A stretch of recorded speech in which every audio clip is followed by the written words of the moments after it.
And welcome back to Kivumbi 2022. Definitely a conversation you want to stay here for, because we're talking about the critical mass, 75.1% of the total population, looking at the 2029 census numbers at 47,564,296. The youth still remain a critical mass, and the IBC says that they are looking for new voters to register. Definitely, where are these voters going to come from? Definitely, they are the youth. So this number is likely to increase significantly. Now, all politicians, all candidates are looking at this critical mass to ensure that the dream of making it to whatever position they're looking at is achieved. So that's the reason why tonight on the round table, we are having young people, perhaps the oldest here, perhaps. Nerima Wako Ojiwa, I learned of your new name today, but I would say thank you so much for coming. Thank you. Joshua Kipton, always a pleasure. Speaker for coming, Nandi County Assembly. Thank you. And Alex, first time on the round table. Yeah. Thank you also for coming. We're going to have a very interesting conversation, and my colleague Akisa Wandera. I guess we begin where we stopped the story that we ran earlier on the critical mass, that is the youth. How substantial, Nerima, is this vote, and why is it so much sought for? If you look at the slogans, if you look at the messaging targeting the youth right now, they're really targeting this group. So how critical is this mass? It's extremely critical. When you're talking about 75% of the population, that's the majority number, and also considering that we have elections every 5 years, then that means that the registration, there's going to be changes. People pass away, people move.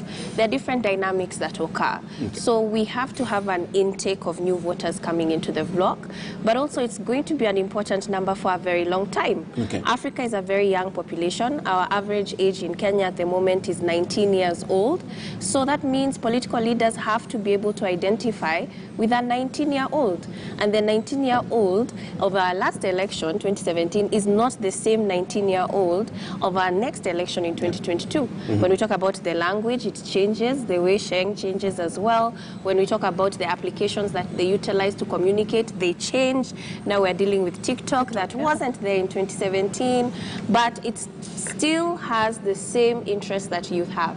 All youth are looking for is opportunities across the board. It doesn't matter the locality, and that's something that will have to be communicated to. And definitely, the age group that we're mentioning, perhaps there are people who are going to vote for the second time, and when they are going to vote in 2022, definitely are more informed than they were 4 years ago, 5 years ago, because now they know exactly what they want. A lot of them out on the job market and looking for opportunities. But let me ask Alex the same question. From where you sit, how critical, how important to candidates is this voting block of 75.1%?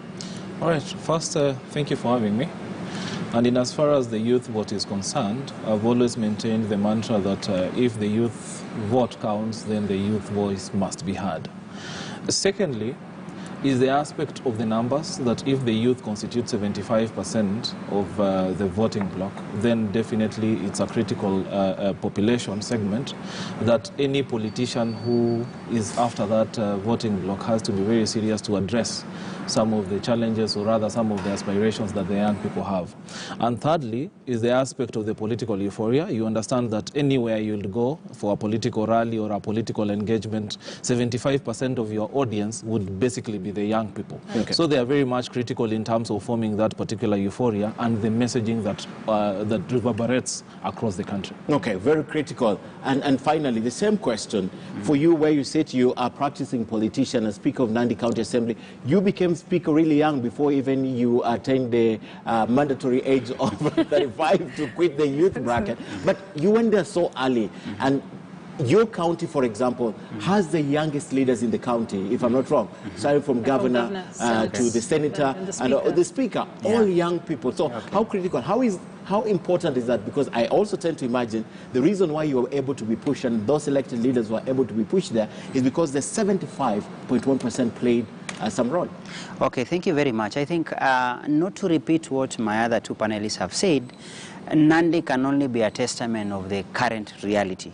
While others are catching up about the power of the youth, Nandi County is basically an example of what you are asking, that what will happen to 2022. People will be voting for the second time. Let me give you one thing have realized as I go around in the field. The population that dictates will be the young, and that is 80%. The other 20% I'll give it to the women.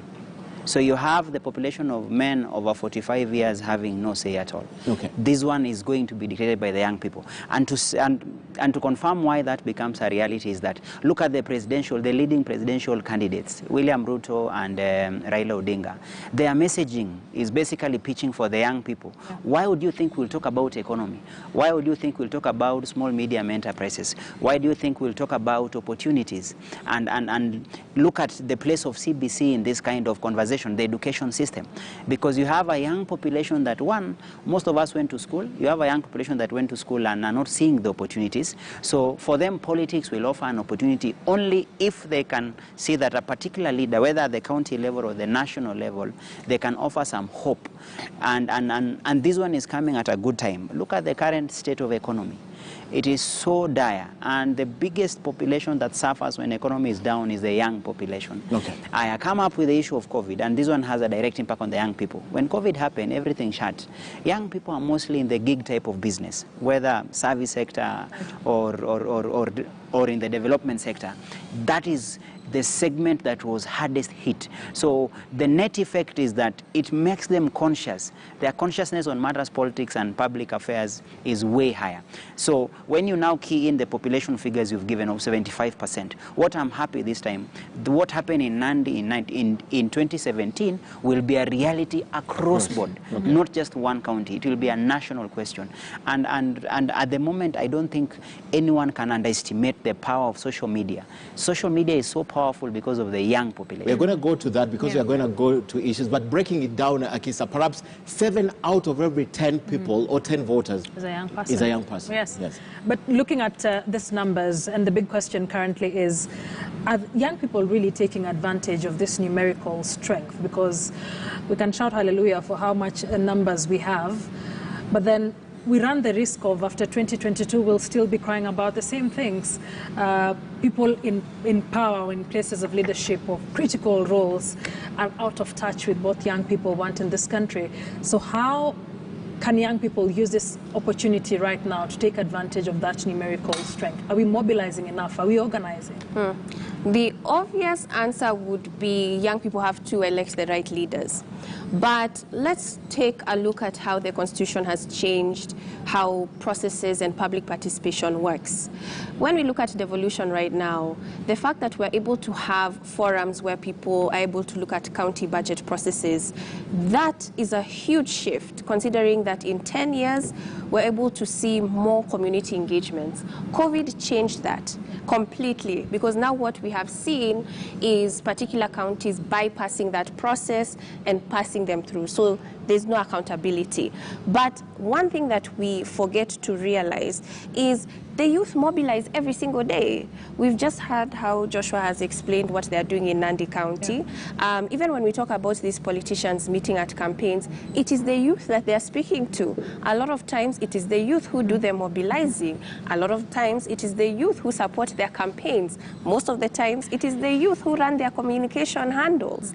A lot of these politicians don't know how to handle it themselves. So yes, the youth are mobilizing. Yes, the youth are organizing, and they're very involved. But even when we look at positions such as the member of county assembly, a majority of them are young. A lot of them come in below the age of 35. There's also a very high turnover. So that means they are being watched. If they do not perform well, even right now, I know at this table we can say people who are not going to come back in 2022 because of performance. That means that the youth are also observing the leaders that they elect.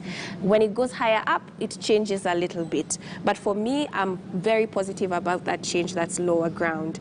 But I do think a lot more civic education needs to be done in terms of how these public participation occurrences and when they happen. Because when we look at the numbers of young people in those actual meetings, very, very minimal. And when I talk about even young women's engagement, even worse. And that's where the change needs to happen. Yeah, civic education, very important. And we've mentioned that this time round we'll have first-time voters, 19-year-olds. I have a 19-year-old brother that I'm trying to push to go register as a voter. And this morning we had that conversation because I was just trying to pick his mind and his friends. And he said, he doesn't see why he should register as a voter. That election is likely predetermined already. So some of the things that have already been indoctrinated in them, or they think this is what happens in our political space, it's too dirty, it's too rough, they don't really reflect on what we want. These first-time voters, and we're talking about millions of them who will be coming into the, enlisted into the voter registration. What will be very keen for them, and how do you win these people over with the right message? I think, Akisa, now that you mentioned about reports and figures, let me first answer your question using a recent report that had been commissioned by, a study that had been commissioned by Aga Khan University. And it postulated that 90% of the young people who are expected to vote in the next elections, those ones who are registered, and probably the over 6 million who would be registered after the end of the voter registration, just as we head to the next elections, they think that they have a role to play in the political narrative of this country. Out of that, 70% think that they have a voice, and a voice can actually make a difference. What is sad, and what I think is actually a public shame, some ignominy of some sort, is the fact that 46% out of those young people think and firmly believe so, that they can only vote for a candidate who has bribed them. That unless they are bribed by a candidate, then they are not going to vote for that particular person. And therefore that actually buttresses the point that Nerima is talking about, that there needs to be a lot more focus of civic education, a lot more focus on sensitization, so that the voting bloc that we are talking about, 75% of the votes, is not just a resource, but also a resource that will ensure that we have transformative change in as far as this country is concerned. Secondly, and also linked to that, is the aspect of political rhetoric. Yes, we understand that the youth are facing a couple of issues that are very critical to the development of this country. Issues of unemployment, issues of education, issues of health, issues of representation. But out of this, you'd find some very brilliant political operatives coming up with political rhetoric and, political mantras that hoodwink the young people into believing that they have realistic solutions and practical solutions to their challenges, while in reality it's basically political rhetoric. So young people actually need to focus so much in what the leader has in store for them, and basically I'd actually enumerate that into three. That one, we need to know the history of that particular leader, because we are in a position where most of, if not all of the presidential aspirants at the moment have served in the government previously. So the youth have to ask questions. What is the history of this presidential candidate? Two, what is the character of that presidential candidate? And three, what is the impact that that presidential candidate has had in the previous positions that he has held? With what experience, Alex suggests, with what experience will this youth be basing those answers? With what experience? I mean, he's a youth straight, first-time voters, 19-year-olds. You're 19. And you're asking them to ask those critical questions. What is the basis for those questions for a 19-year-old? What is the character of this leader? How does a 19-year-old enumerate the character of that leader? What are you asking this youth to determine? How are you asking them to determine that? I started by saying history. History is actually taught. History that is taught, yes. Or history Basically, that is spoken? It is taught. It is taught as part of the curriculum.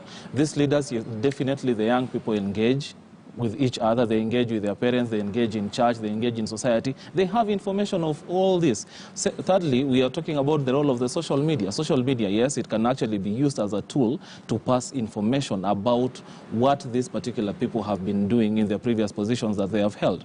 And not forgetting that the generation that we are having now is the most educated in the history of this country. Okay. So based on what they learned and what they meet on social media and what they learn from their parents, they should be able to determine what kind of leader they're electing and voting for. I think you're underestimating the capacity of the young. I'm not underestimating. You are really underestimating the capacity. I'm just looking for your explanation. You are underestimating the capacity of the young people to discern the history, the character, and the impact of the leaders that are present with the ballot paper. Not underestimating. I just wanted to clarify, because the youth sitting and watching, we're wondering, but how do I evaluate William Ruto? How do I do it to Raila Odinga, the top candidates? How do I do it? I'm 19 years old. Yeah, so that was my concern, but well explained. Yeah. Perhaps maybe an answer to that is two-way. On the national scale, we live in an information age. And social media has brought information to the table. So for the 16-year-old, leave alone the 19-year-old, for the 16, 17, 18-year-old, they look for the info. If, for example, they want to ID Raila, for example, and to be able to justify and to understand who he is as a person and the historical credentials he likes putting across. It's easier to search. And that's why, let me give an example. You are in the media. Why do you normally do Google searches? Who does the Google searches if not the same young people?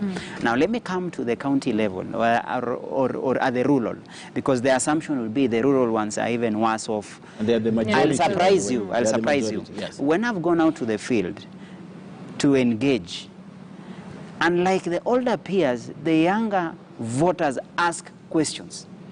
My experience is so unique because if you go meet a 45-year-old, 50-year-old, they are used to the politics of praise. They are used to the politics of officialdom. So if I walk in, they say, Karibu Mheshimiwa, we like you, we know you are this. They extol all the good things about you. Okay. A young voter, 22, 23-year-old, 19-year-old, they first look at you. They are cynical. They don't. They are cynical, so they take time to study you. So after you speak, then they come back at you and ask you, Speaker, you are telling us this. Like, for example, in Nandi County, we have a regime that has collapsed and failed under Stephen Sang. So you'll find that when I go out to the field, they'll ask me, but you are a speaker. And you are actually part of the same. They don't know that. So I have to start telling them, you know what a speaker does? Do you know what a county assembly is supposed to do? Independent. So the young voter is not only informed, but bold and courageous. What I think should be done is what Nerima is asking for. The place of civic education is just making them conscious of the ability of a collective vote, not single vote. Because individually they may be work, but collectively, what makes the difference is the collective effort. So that if you tell them, for example, in a county system, it is not a must that you are voting a young person, a young face like you, but you can vote for someone who has that understanding that if not for this collective young mass vote, I would not be in. My concern is this, because Akisa began by speaking about Mark. Incidentally, I know Mark. Does that address Mark's concern? Mark saying that, why should I vote? Does it address? Because for me, it doesn't address my sisters. In fact, I want to pick it up from what he said, that they will go online and they will search what Raila Odinga has been, what he stood for in the past, what has worked, what hasn't worked, same for Kalonzo Mudavadi, Ruto. But is this 19-year-old interested in amassing himself with all this? Are they interested in the first place? Very good. I'll answer you. Social media is about trend, right? Whether it's Twitter, whether it's TikTok, what's trending? So if you look at the trends that we are having, politically speaking, going to 2022, it's about presidential campaigns. It's about issues. That automatically pushes them to want to know why they would want to participate in a political talk. They cannot participate in a talk. For example, if two young 19-year-olds want to argue about between Raila and Ruto who is better, these two have to go and search. Why? Like Mark, as you're talking about, and like me and Matera and maybe Nerima, who saw Raila from 207, William from 2007, the same group. The 19-year-old have no sense of that. And to show you that, look at the leading two presidential candidates, the way they are shaping their messaging.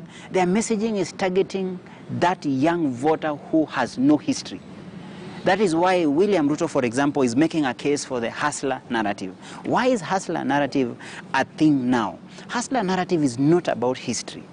It is about an issue. It's about an agenda. Okay. Now, Raila comes to the table and said, I'm also going for these young people, but I disagree with it. So the idea is, when you make it an issue-based campaign, then that is the only way we can draw mark. Number two, by virtue, it will be a trending topic, whether in TikTok, whether in fact, let me give a very simple thing. When Arsenal won against Tottenham, Baba had to come out and start showing the way he's Arsenal and the way he's watched. Why do you think he would do that? He's looking for that voter. Now, William Ruto is the one who started this conversation when it comes to picking an issue that resonates with the young people. Why did he choose to cut off everything about history, even about himself, that is only about the agenda, what matters? He knew where the numerical strength lies. Thank you very much. So it's a question of the leaders, we as the leaders are forced to run after the voter. Okay. And in this case, the voter is Mark. Okay. You have to do everything to get Mark. them. Yeah. Whether it's on TikTok, whether it's on WhatsApp, you have to get. And I'm happy the memes that are going around. Have you seen how politicians are going low? Everyone is doing everything basic and petty to get the attention of Mark. The Nyeri governor is on TikTok. Thank you very much. Thank you very much. I'm not on TikTok. We will look for them. What I can guarantee you, we will look for them wherever they'll be. The next 1 month now that we are doing voter registration, go look at the page handles of all these leaders. They are urging people to register. Let me contrast what you're saying with what happened in 2017. 3,428 youth vied for various elective positions. Out of this, 6% were female, 94% were male. Out of 3,428, the ones who were elected was 314. Nerima. That's a 9.2% success rate. Very low. Failure. Yeah, it is, but also the dynamics when it comes to how expensive it is to campaign in this country. That's one thing. We have the Campaign Finance Act, but even the quotations of what the caps are, that's something that's not achievable for young people at this time. And it's interesting that our constitution gives young people the power to go for elective seats. I know in Nigeria, they're not too young to run campaign. They were so fascinated that in Kenya, you could vie for as high as a senator at the age of even 22. That was something that was unheard of in Nigeria, and they pushed a campaign to lower the age from 35. Mind you, it was actually 40. From 40 to 35 right now for senator or governor. So we have these opportunities, but it doesn't necessarily mean just because they are mentioned within the constitution that they are achievable. Because when we talk about having elections that are too expensive and young people do not have the resources, then it caps them. You're basically showing them, this is here for you, but you know what? We're not going to give you the process to get there. But it's there for you, and it's your fault that you can't reach it, because you're not doing hard enough.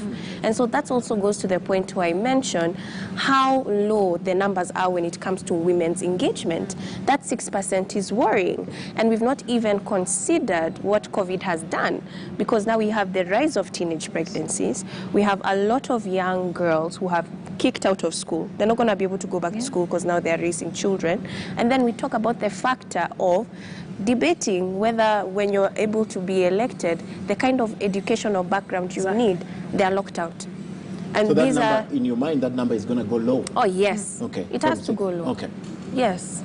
And that's unfortunate. Then we have those who are intending to vie, and that conversation comes up in a very critical time. How expensive it is to run a campaign. You're vying for a seat. I don't know if you've officially declared, so I will not say it publicly. Yes. So then how will they circumvent all these bottlenecks that are there in terms of how hard it is even to just get party nominations in this country, because we know what goes on with party nominations, how expensive it is to run this. I don't expect a 20-something-year-old to have millions to run campaigns. So how do we work around this to make it work for this youthful population? Of concern, on the backdrop of political consciousness among the young people, definitely they'll show up to the stage when the elections are called at any particular point. Even probably 50 or 70% of the young people will show up to be elected. But there are bottlenecks in terms of policy and in terms of pieces of legislation that end up muzzling the aspirations and the ambitions of the young people. Case in point definitely is the Political Parties Act that does not, give a platform for young people who do not have the same muscle, they do not have the same strength, they do not have the same gravitas to be able to compete with the older generation. For instance, in a political party nominations, if you put the requirements for contesting for a seat at that particular point, for instance, MCA or MP or governor, you're putting probably a flat rate of 250,000. Where will the young person actually get that particular kind of money? When you talk about running across the county, for instance, if a young person is interested in running for a political seat at the county level, where does he get the finances of just being present in, let's say, 20 wards or 5 constituencies? It's actually an uphill task, and that's why I think that going forward, even with the few months that remain, there is an urgent need for Parliament to expedite some of the amendments that are supposed actually to feature in the Political Parties Act. Secondly, you remember we were very vocal when the campaign financing bill actually came out, and they were putting limits, for instance, for governor. You saw some counties putting as high as 100 or so millions. Yeah. And this actually ends up discouraging young people to contest for these particular positions. However creative they are, the environment is not okay, and the environment is not sustainable enough for them to clinch these particular positions. And therefore, the way I've said, there is need for that actually to be done. And one thing that I trust that using the voice of the young people and the effort that they have already put in the transformative agenda of this country is actually to lobby members of parliament, to have civil-centered organizations, civil society-centered that are working very closely with the young people to be able to lobby the legislators so that they can push for the amendments of pieces of legislation and bills that are friendly to the young people to participate in the political positions. But it's never been, it's not a difficulty because it's been done before. Remember the a member of parliament from, I think, Meru or something? Igembe South. Igembe. Yeah. Yes. There's a young guy who had nothing, but he did it. I know there's several young people who made it to be MCAs. Yes. I know members of parliament who've gone there at 34, 28, right? Yes. So it's possible. Well, what you're asking is, let's not level the ground, because for me, it's the Political Parties Act has leveled the ground, regardless of whether you can or you cannot. And that's why there's a ceiling for the amount of money that you can use in campaign financing, but you're allowed to come with yours probably 20%, and then you can get contribution, right? So it's, for me, it doesn't sit well, because you will be asking for a different kind of law, perhaps, for the young people, a different kind of framework. So already, Article 38, right, that allows participation, already you are not leveling the ground, because to me, you should level the ground regardless of whether it's a youth or it's someone who has worked for a number of years. Politics is a science, if you ask me. Politics is a science in the sense that everyone wants to be on the winning side. That's number one. And I was trying to answer the question you are putting about the percentages, why the low returns. Because everyone wants to be on the winning side. When a young person shows up and has zero logistical preparation, basics, doesn't have a vehicle to run around, doesn't have money to do posters, there's no publicity, there's no money to pay agents. I'm just giving you the bare minimums, logistics. The moment you lack that, automatically you are making a potential voter sees you as incapable of putting up a logistical machine to run an operation. I'll stop you. Let me finish. To me, I'll stop you. To me, it means you're not ready to run for that position if you're not prepared. I can't claim to want to run for member of parliament, yet I lack what you're talking about. I'm coming to that. Coming to that. So what then happens that you have cases like the Igembe MP? Yes. What comes to the table then becomes a question of your ingenious ways. More importantly, how innovative can you be? How can you leverage on your circumstance and win? A few can turn it around and use it to win, but majority can't. So what happens is, therefore, calling for innovation. What I agree with you, the question you're asking, Matere, is it about the law? It's never about the law. It's now the actual application of the law. And the only place that remains that can unlock this potential is the place of the political parties being fair.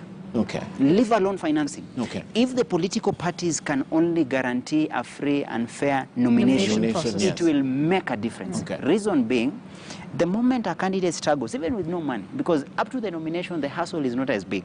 The moment you struggle as a party, like but you've already if you paid come for nomination fees. Let me come to it. Yes. Let me come for Which is example. expensive. Not which really. is expensive. UDA, in Nandi County, UDA are asking for 5,000. For what level? At the MCA level. MCA level, If you okay. come to the MP, they're asking for 50,000. I'm sure we can do fundraiser for you. Yeah, I'm getting One of the ways of knowing that you are electable is your ability to fundraise. That's a reality. Okay. If you have an ability to call Matere and he puts in 100,000, because an idea attracts money. If the idea is viable, money will show up to the table. So my proposition is one. Political parties play a critical role in unlocking the potential for the young people. Okay. And I'm happy UDA is leading the way. William Ruto, I remember when he was meeting aspirants, he made it clear to them that not a single person will be given a direct ticket. Number two, look at ODM. because I'm picking parties that so far so good are making a case for it. ODM. I hope I'll get time for rejoinder. You will. Even And Edwin Sifuna. I've been trying to see them going to the grassroots, engaging party members and asking them. It is one party that I would want to see whether they can outgrow their goonship or they can outgrow their messy nomination. Look at Jubilee in 2017. Because of the mess they had to cancel nomination to do it again on Monday. Do you know the net effect of that? On Monday, the same young leaders you are quoting now, like if you talk about my governor, Stephen Sang, if you talk about my senator, if you talk about the Gembe, they all came in because the moment the nominations were cancelled on Friday, Monday meant that if there was any pre-planned rigging, it was extinguished. And when Monday came, genuine leadership won. It's okay. Nerima, can I get my rejoinder? Yes. Nerima, my concern is this. If you are going to complain about the amount of money, then I'm going to complain about you campaigning using choppers and I only have 4x4s on the road. I mean, let people run the way they want. If you are not ready, don't run. That's my point before you go to me. But perhaps it's just the nature of our politics. Why is campaigning this expensive in this country? But it's global. It's not just really. the nature. I think Kenya is a very unique country. Can Nerima respond and then we can come to No, the problem is the amount of money that we're utilizing. But we're also talking about a country where a lot of these resources is questionable. We have a lot of unaccountability, graft, and corruption. Yes. And that now channels a lot of this wash that we're seeing. And then we're also seeing the lack of development leading into our country, paying too expensively for goods. It is all boiled down to that. It is a cycle. So if we continue to condone this behavior, then we cannot be here complaining how things have been multiplied 5 times. They are using this money to campaign. So we have to stop it. That's why we cannot have these resources going into political campaigns. How do we do that? But Thank you. I want to take you back before I lose my train of thought. First, I started by talking about figures, about a research that has been done that explicitly says and puts a figure of 42% of young people who say that and believe that they can only vote done by the Kenyan University. Exactly, for a candidate if that particular candidate bribes them. That is actually part of the problem in terms of our political culture. Do we go for issues or we go for fraud? That is a question that can be answered in a totally different forum. Secondly, is the aspect of political financing. Politics is a very, very expensive endeavor for any young person at this particular stage. And you're asking a question, and I brought up the issue of party nominations. The first stage for a political candidate, even before you actually approved by IEBC, is that you need to contest in a political party. If a political party, for instance, puts the figure of 250,000 for someone who's contesting for Member of Parliament, let's say there's an incumbent who has served in that constituency for 5 terms. And here is a fresh young person who is coming to contest for that particular position. Do you think they are on an equal platform? Definitely not. Simple basics that Kipto has actually been able to elucidate: posters, publicity, mobility. Those issues actually require money. Where is the young person going to get that particular kind of money? 3, on Political Parties Act, and I was one of the proponents of amendment of that particular act so that we can have some soft landing spot for young people. For instance, a cross-check of all the political parties that we have in this particular country, you'd find that in their national executive committees, they are definitely old people. In their national management board, definitely old people. Then the young people are actually zoned into something called a youth league, or a youth wing. Then is on the other side. Someone at some point actually equated it like when you're having the main bash, you're having the main party here, then you have, another table there. Another table, and where kids can play, That's how young people have actually been reduced in terms of political party participation. And talking about nominations, UDA is it 2 years or 1 year old? 1 year. So they do not have even the moral turpitude to start criticizing what ODM has gone through. Once they engage in political party nominations, that's when they can be able to point fingers and say that ODM do not carry out very transparent political party nominations. And something that actually came out, and I want to remind Wakili, just the other day, William Ruto has been in the headlines saying that he actually insinuated that he's going to give a direct ticket to the Murang'a Senator Irungu Kangata, our friend, and yet there are young people who were also eyeing for that particular position, and he came out. Yes, he came out and he said that in a meeting in Karen that is going to give him a direct party ticket for him to contest for the governorship of Murang'a. So until that particular point that we'll be able to have some sort of, you know, a lift up, some sort of a hand up for the young people, then definitely youth representation is actually going to be a mystery. Look at what has happened to the women. If they were not given an opportunity by introduction, by changing the laws and introducing that we are going to have the position of women rep, how many young women would be participating in elections? Now that some of them have been there, they have sat in parliament, definitely if you serve your one term, you can actually eye a constituency and you say, if I've been the women rep of Trans Nzoia, the next time I'm going to contest, I've earmarked Kiminini constituency and I'm going to contest there. I've already built my political experience, I've built gravitas, I've built my political stature, and I can go and articulate that which fits the bill of the common mwananchi and the voter, and I can manage to get elected. That is not available for the young people. Back to the question of how then do we change this political cycle, vicious cycle I should mention, that you talk about, that then we stay away from spending that much money, which anyway we do not have on political campaigns, but everyone else is bringing out the big guns in this battle. Unfair as it would be, what would it take for us to just try and level this playing field or change how things work in our political space? First thing first, I think. Yes, let's just... No, I was going to say that it would be to reject those resources, but that's naive to say, because things are very difficult right now, especially for young people. But it's not to say that it hasn't happened before. It has happened before in other countries as well, including Zambia. But it had to get to a point where people wanted a change so badly that even if you take the resources, you don't have to necessarily vote for that particular individual. But it has to get to a pain point, which I believe it's possible to do.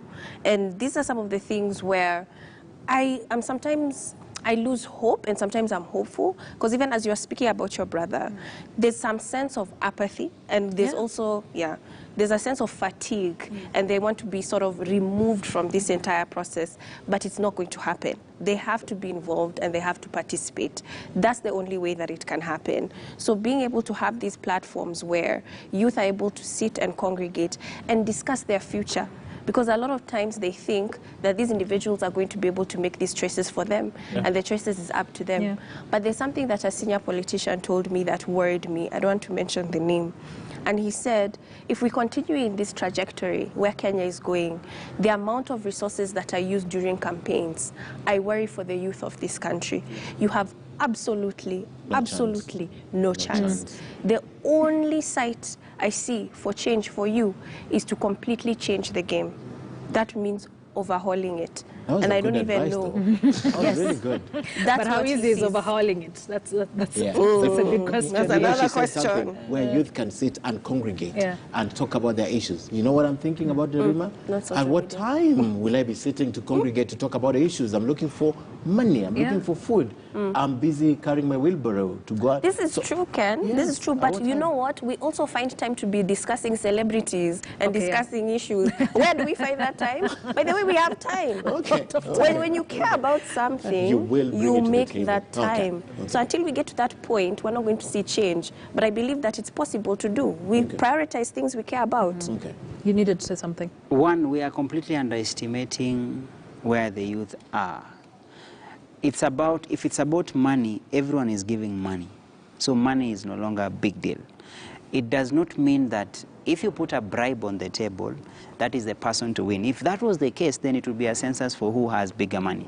I'll speak for where I come from. Maybe I met MCAs from Central Kenya, and they were telling me, for them, before you vie, the public will tell you the amount of money, Akisa, you have, it's enough to take care of your kids. Don't show up. If you have extra, then show up to the table. But where I come from, and that's why Rift Valley, over time and time again, our ability to elect young people is basically from a point of view that money does not count. Let me even use, for example, William Ruto. He was elected when he was 30. All these political leaders from Rift Valley, all of them, none was elected as an older person. Even Moi in the 50s. Why? Where I come from, there's a bit of just handle the logistics. Handle the logistics. You've asked the question of how. One thing I keep saying for the young people, it's about your ability to mobilize. Mobilization is not about the people, it's also about the resource. How do you mobilize around the resource question? It's a question of putting up an idea. I'll remind Matere when we were in campus, just before we left. I think we sat around DVC Student Affairs. It was called Professor Mbech. And I remember him asking us individually across the table, what are you planning to do after school? Now that you are out of school, you will no longer run around using student leadership. So what do you intend to do? Let me see what school has done to you. And everyone was giving ideas. And in our ideas, we are trying to come to the table of what we intend to do, whether entrepreneurship, internship, or anything. All of us kept saying we would want to do business, but we have no capital. And his answer was very telling, that you guys are very stupid. I thought you went through university to learn something. It's never about money or capital. It's about the idea. What is very expensive is the idea. Meaning, if the idea is good enough, it can attract money. So let me come to politics and show you how that works. When, for example, I wanted to run for speaker, I had a smaller amount that could not sustain the campaign. But by virtue, I show ability to canvass and give a formula of winning this thing only if given a support and accept the smaller donation. In fact, one of the biggest way we can change, and it has happened before, Barack Obama did it in the US, it has become a norm. In Kenya, with the social media, we can still do the same. Have ability to raise those smaller donations. Our fundraising, our political fundraising is traditional in every sense. Traditional in the sense that if I know Alex can give me 50K, I don't give him time. But if I know Ken can give me $1 million and a Prado, I have no time for Alex. How about if I get 20 of Alex kind? 20 of them will give me the same $1 million. Now the young people working, earning 70, 80, 100K, 150K can easily give you 5K, 10K. So do 5K over 100 people. Do you not have the money to run the logistics? So I'm just asking for practicability. And lastly, I keep going back. The political parties will offer the space. And I'm very hopeful of 2022 because you have a case of lessons learned. ODM, I agree with Alex that you have to run a nomination exercise for you to say you are. ODM has done it for 5 times or 4 times. Of course, it has been chaotic. Every time they keep repeating the same thing, but they keep improving. Now, when you come to UDA, UDA is a child of other bigger parties. William Ruto is not heading the party for the first time. And to showcase you, and because I wanted also to answer what you are saying. You need to really summarize. No, I need to summarize. I need to summarize. All the time. You mentioned about sacred cows. I think it is on record. Even Kenyan ran the story where he actually met all the aspirants and made it clear that not a single person. In fact, he said, don't confuse friendship and politics. And to confirm that, it is only where I come from where you don't need a godfather to win. Okay, I'd like to read a comment. Eddie Gisheru is running for, he ran for Senate. He ran again when Migori lost to Senator. And now he's running for Senate again. He says, youth is transient. We need to build a society that is deliberate and holistic in mainstreaming youth into governance. The problem is the older generation. They have made politics an enterprise such that they don't make it possible to for the field to place for a societal change, but amassing wealth. Hence, youth are equally attracted to greed in politics rather than serving the community. Hence, they can't succeed like older people who have already amassed the wealth. That is a summary of what we have been discussing. 2 things. First, a rejoinder to what Wakili has talked about in terms of party nominations, and I wanted also to remind him that when Jubilee Party failed in the first nominations that they had in 2017, it's actually the Deputy President who was in charge of that process. And some voices would actually say that he bungled the first nomination so that he can carry out the second one to have, you know, all those people that were close to him getting the party ticket. Secondly, just because of history, also to remind him of what happened in Kiamba, and I was in Kiamba. You remember Moses Kuri had actually a candidate some guy, I think he was called Raymond someone, who had shown interest to contest there under Moses Kuria's party. But he was trampled upon, and he was actually forced to withdraw his candidate so that UDA can actually have their candidate. And you've even seen the simmering differences that are coming up in UDA, because there are parties that feel that rather than us break our parties and come and join UDA, it would be better placed if we can have a coalition of parties, that we can have Mwangi Kiunjuri's TNA, TSP, you can have Moses Kuria's party, you can have different parties coming together to form an alliance, something that William Ruto is totally against.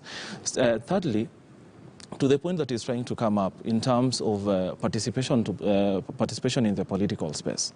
If you see Rift Valley, and it's not the only place in this country where youth leadership has actually come up. Kiptoo is not a historian, I know, he's a lawyer. He forgets that Tom Mboya was actually elected when he was 29. That wasn't the first time that a young person was elected. Mwai Kibaki also served in the independence government. I think at that particular point he was still a very young person. James Gishuru, who was the first chairman of KANU, he was actually a young person. So actually that is not the first time that young people were being elected into political positions. And to bring it closer home, you know, some philosophers actually say that for an empire to come up, the ones existing must actually go down. The best student of that philosopher is William Ruto, who ensured that when he wanted to come up, he ensured that every other political leader in Kalenjin land had to come down. Sally Kosgei, Henry Kosgei, Musa Sirma, and the rest. He had to ensure that there is that particular transition. He had to ensure that he has young people to contest in those positions that they were previously held by this older generation, so that actually his star can continue shining, that he can be the only good father. And for him, if we are factual and if we are truth and honest, he's actually the good father of all these other young people coming up in Rift Valley. You cannot actually say that Governor Sang is the governor of Nandi because of his own doing. Governor Sang is there because of William Ruto. If you talk about Cherargei, he's there because of William Ruto. I don't think so, because you need sometimes to be factual. Aaron Cheruiyot, for example, was never supported by Ruto. He supported Bet for Kericho. Yes, Aaron Cheruiyot was never a candidate for William Ruto. And that is why we cannot let it pass. Yeah. And I'll remind you, because we have a history of student leadership, some of these things might not be known to you. I've known my friend Kiptoo for the last almost 15 years. We were together in campus and we served together in the student union. At that particular time, I think Aaron Cheruiyot was in Moi University. Yes, and we know the history. We know how he became the senator of Kericho County. If it weren't for the support, if I ask you a simple question, Aaron Cheruiyot was a young person. Where was he getting the helicopters to crisscross the entire county? Well, after the nomination, he won, but the questions are not coming to me. But the truth is, we know who he was supporting. We are digressing here.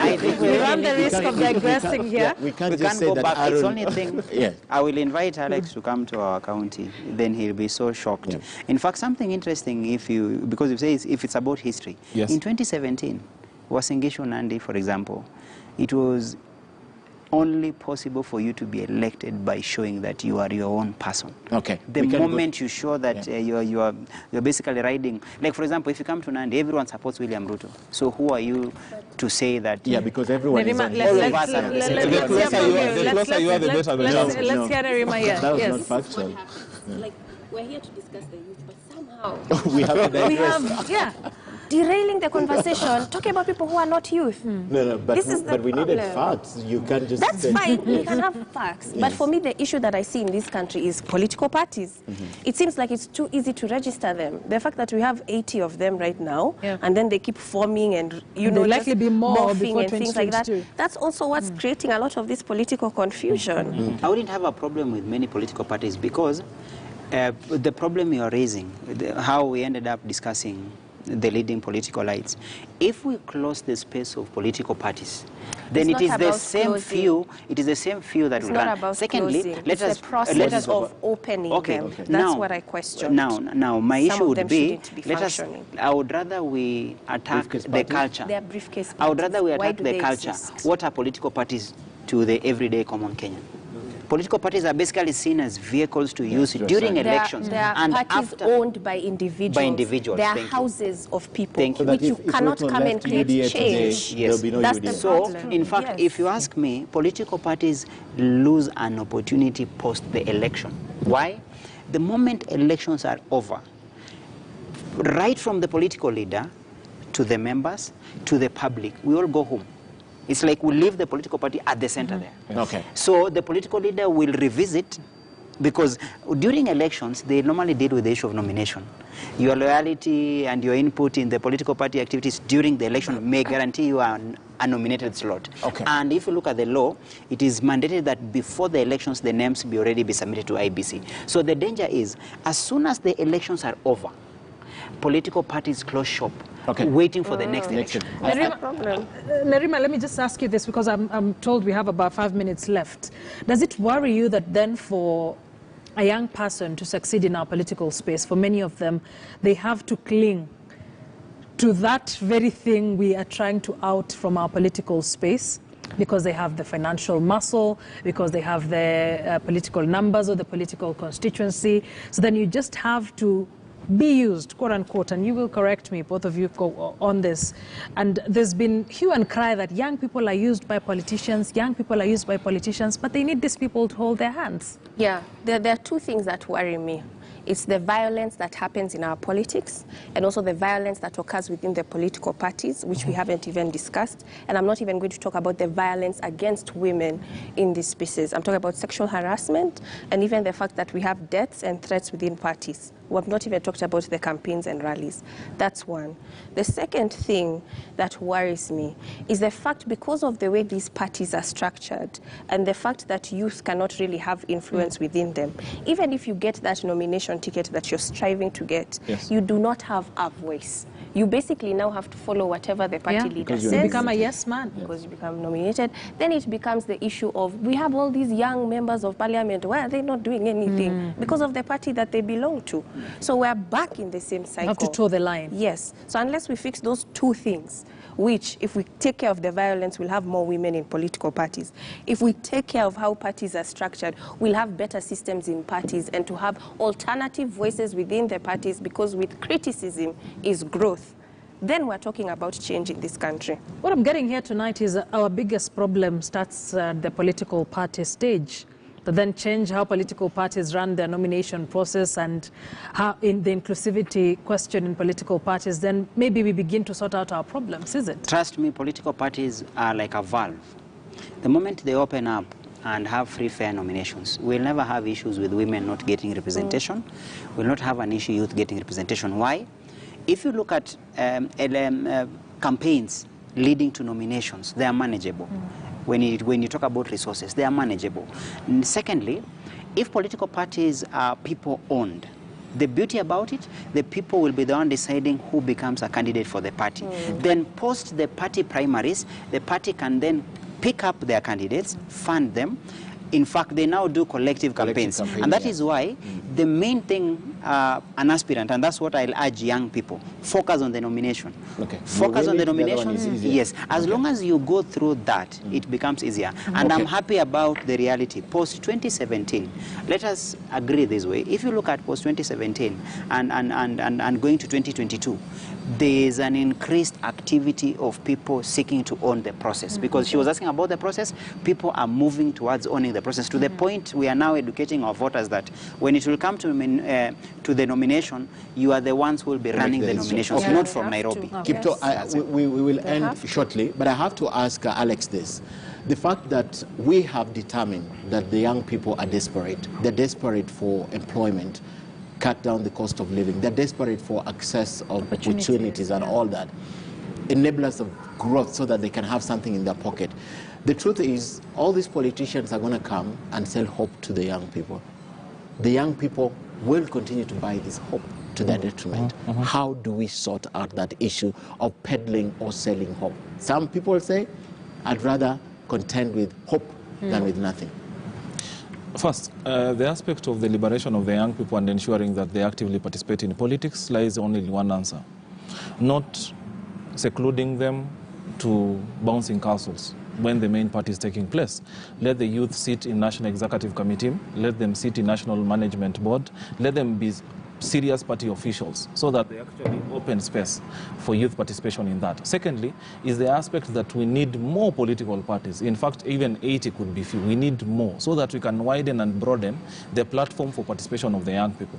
That will ensure that not a single party has the majority in either National Assembly or the Senate, that it will force the political players to form coalitions with so many political parties so that they can have a majority or a minority in that particular aspect. Back to your question, I think it's high time that we revolutionize the kind of politics that we are having. We are used to a scenario where is the political player who comes with a manifesto. I think it's high time that the young people come up with their own manifesto. As young people have always said, we are not homogeneous, yes, but there are 3, 4, 5 things that we can agree on as young people, that despite you being a supporter of ODM or a supporter of UDA or Jubilee or ANC or Ford Kenya, definitely that actually characteristics that separate us and differentiate us. But we can find 4 or 5 issues. For instance, if you talk about issues on unemployment, it cuts across all the young people, despite it doesn't matter the political party that you support. If you talk about issues of education, young people are complaining about CBC. We are complaining about training. We are complaining about skills development. It cuts across.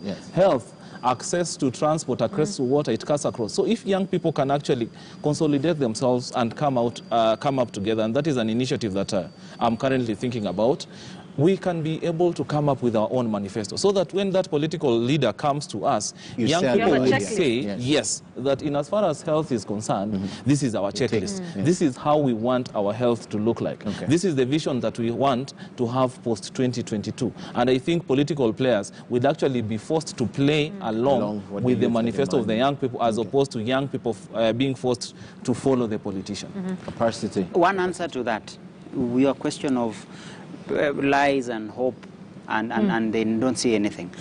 Trust me, the voter of 2022 is disinterested in everyday cheap talk. My proposal would be, let us not come up with a manifesto on a table and take it to them. My experience with county governance has shown me that go to the people. Ask them what they want. Ask them what they want.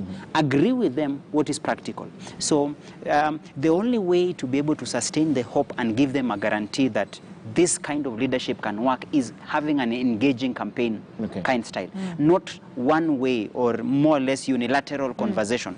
A leader going to the podium, picking a microphone and telling them what they want to hear. In fact, if you look at the new model of doing campaigns, you go sit and listen. Allow even them to insult you. Then come back to them and tell them what are the ways to deal with this. If you talk about youth and employment, do you know why most county governments are failing to have their projects appreciated by the people?